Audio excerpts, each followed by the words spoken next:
可不可以不要做皇帝啊？不可以。不过你可以选择做个好皇帝呀。怎么才能做个好皇帝呢？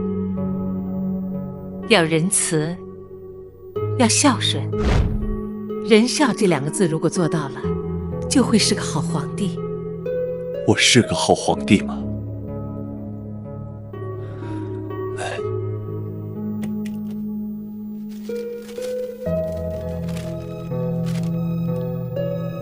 如果真有那么一天，皇上会如何？如果真有那么一天，儿臣必定会痛苦万分，左右为难。生育养育，实在难分轻重。不，儿臣不会让这样的事情发生的。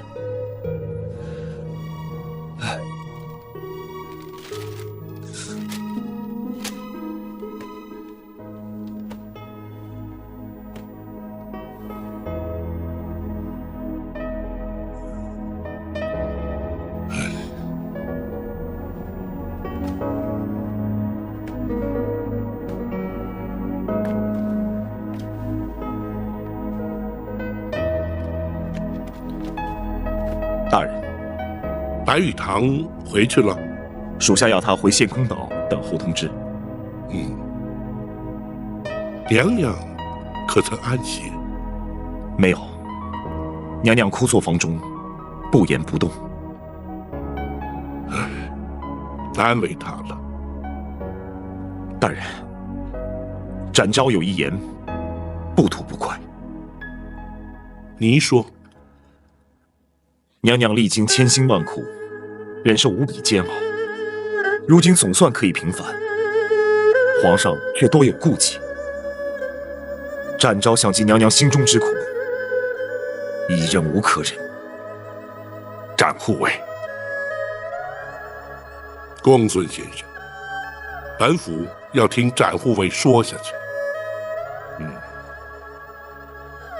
展护卫若是不忍，又当如何？倘若展昭人在江湖，必定立刻闯入进宫，将皇上带来府衙，要他当面向娘娘谢罪。然而展护卫如今却不在江湖。请恕展昭之言，倘若皇上如此不通人情，不分黑白，展昭这御前4品带刀护卫不做也罢。展护卫千万不可！展护卫，说得好。大人，展昭果然不愧为展昭，毕竟不同于一般。慢说展护卫心生不平，便是本府也绝不做事。明日一早，本府就进宫面圣。倘若皇上不肯听谏，这开封府服营之职，本府也绝不眷恋。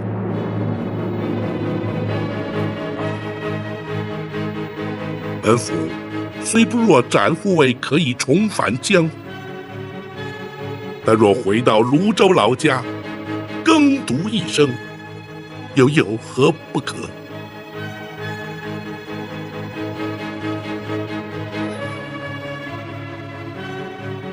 大人，兹事体大，还请大人三思。公孙先生，我辈读书之人，入世所谓何来？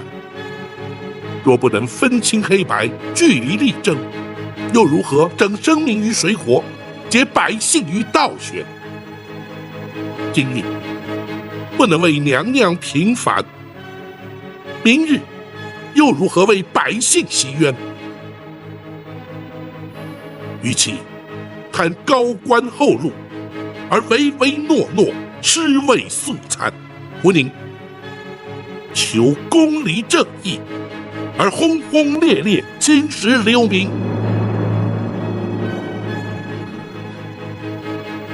大人的教诲，学生终生不忘。倘若朝中文武皆如包大人一般，又何愁朝纲不振，宋氏不兴呐。然而，在本府入宫之前，还有一事要办。公孙先生，大人，传本府令谕，明日一早就将那郭槐自大牢之中提押出来，本府要升堂宣判。大人不等刘太后到案再判吗？不能等。倘若皇上不追究太后之罪，本府也绝不让那郭槐逍遥法外。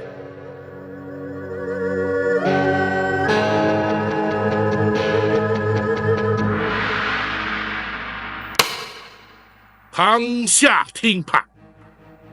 郭槐，你身为内侍，就该安分守己，你却为了迎合族上，挑起后宫争斗，勾结产婆尤氏，犯下滔天大罪，逼死程昱后主，企图掩饰罪行。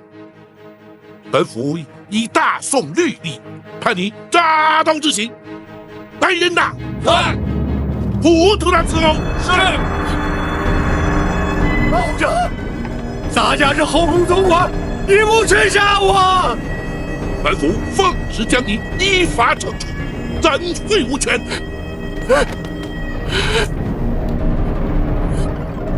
开杀！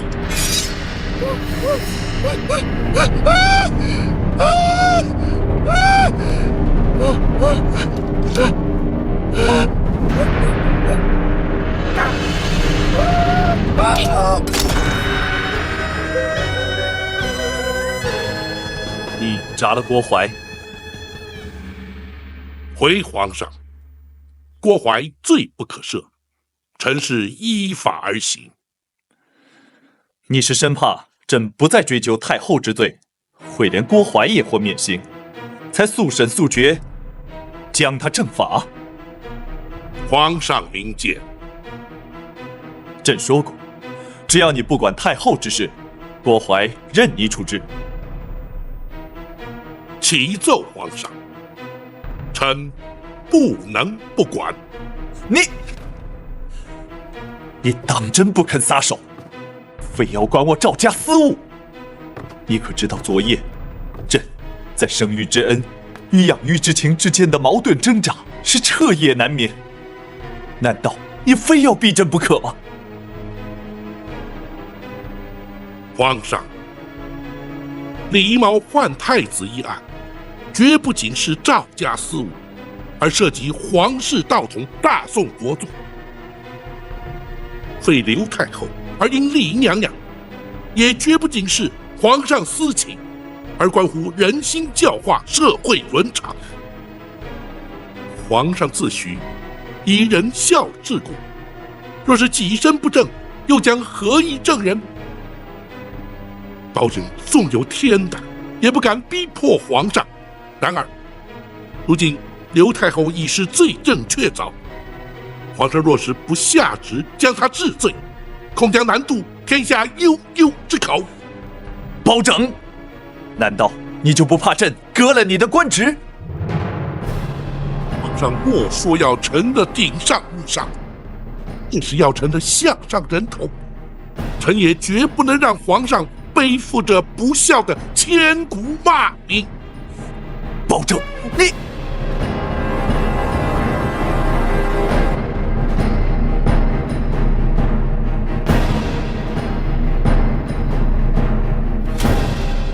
郭槐全招供了。除此之外，朕也已知道，那位双目失明的老夫人，就是当年冷宫的李贵妃，也就是朕的生母。